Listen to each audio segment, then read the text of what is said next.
Hi friends, welcome to Salem Padma சமையல். இன்றைக்கி நம்ம பார்க்க போகிறது இந்த பச்சை மொச்சை. இதை வச்சு ஒரு மசாலா கிரேவி பண்ண போகிறோம். வாங்க எப்படின்னு போய் பார்க்கலாம்.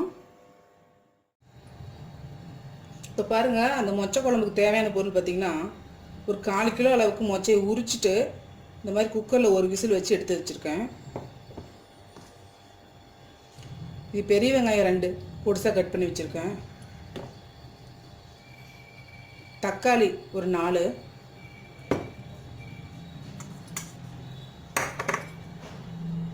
பூண்டு 10 பல்லு, கருவேப்பிலை கொத்தமல்லி தேவையான அளவு, இஞ்சி பூண்டு பேஸ்ட்டு ஒரு ஸ்பூன் அளவுக்கு. இது பார்த்திங்கன்னா அரை மூடி தேங்காயில் ஒரு பட்டை 2 லவங்கம் ஒரு 1/4 ஸ்பூனு சோம்பு போட்டு அரைச்சி வச்சுருக்கேன். மல்லித்தூள் 2 டேபிள் ஸ்பூன், மிளகாத்தூள் 1 டேபிள் ஸ்பூன், 1/4 டீஸ்பூன் பார்த்திங்கன்னா மஞ்சப்பொடி. தாளிக்கிறதுக்கு கடுகும் சோம்பும். கடுகு ஒரு அரை ஸ்பூனு, 1/4 ஸ்பூன் சோம்பு. இப்போ வாங்க எப்படின்னு போய் பார்க்கலாம். பாருங்கள், ஒரு கடாயை வச்சுருக்கேன். அதில் ஒரு 3 ஸ்பூன் அளவுக்கு எண்ணெய் ஊற்றிக்கணும்.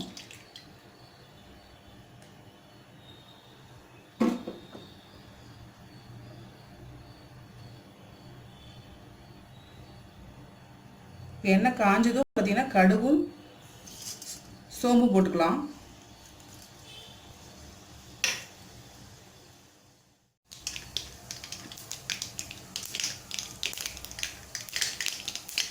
கடுகு பொரிஞ்சிடுச்சு, வெங்காயத்தை போட்டுக்கலாம்.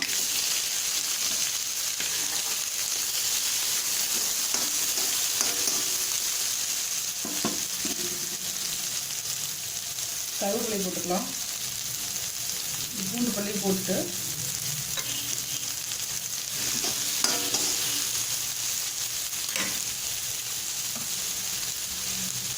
கொஞ்சம் உப்பு போட்டுக்கலாம் வதக்கிறதுக்கு.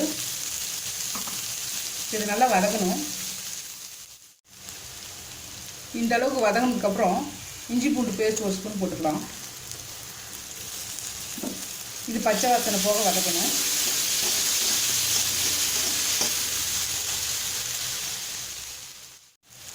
இப்போ இஞ்சி பூண்டு பேஸ்ட் பாருங்கள், பச்சை வாசனை போனதுக்கப்புறம் தக்காளி போட்டுக்கலாம்.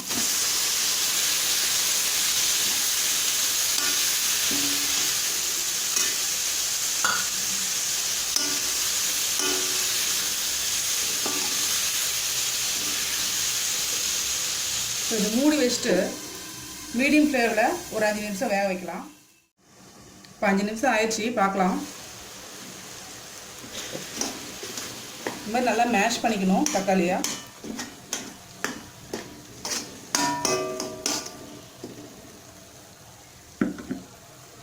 இப்போ ட்ரை பவுடர்லாம் போட்டுடலாம். மஞ்சள் பொடி, மிளகாய் பொடி,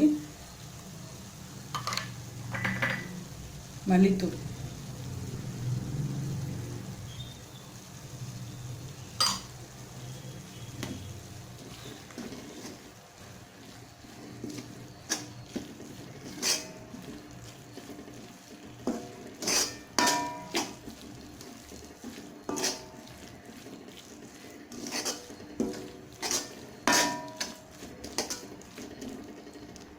கொஞ்சமாக தண்ணி ஊற்றிடலாம்.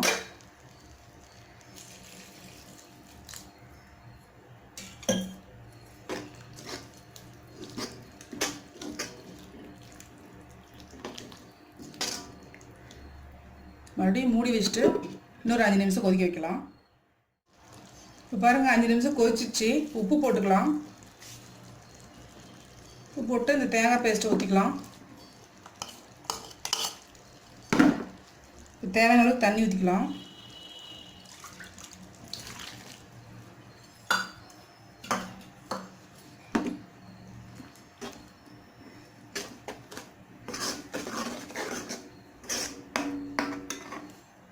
இன்னும் கொஞ்சம் தண்ணி ஊற்றிக்கிறேன் நான்.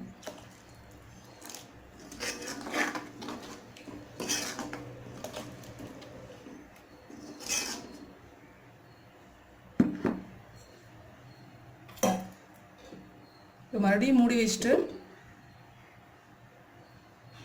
ஒரு 5 நிமிஷம் கொதிக்க வைக்கலாம். இப்போ பாருங்கள் 5 நிமிஷம் கொதிச்சிருச்சு. இப்போ மொச்சக்கொட்டையை போட்டுடலாம்.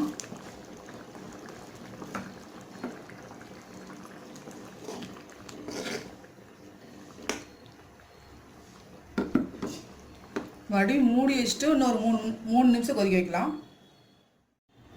இப்போ ஓப்பன் பண்ணி பார்க்கலாம். நல்லா கொதிச்சிருச்சு. இப்போ மல்லித்தலை போட்டுட்டு இறக்கிடலாம்.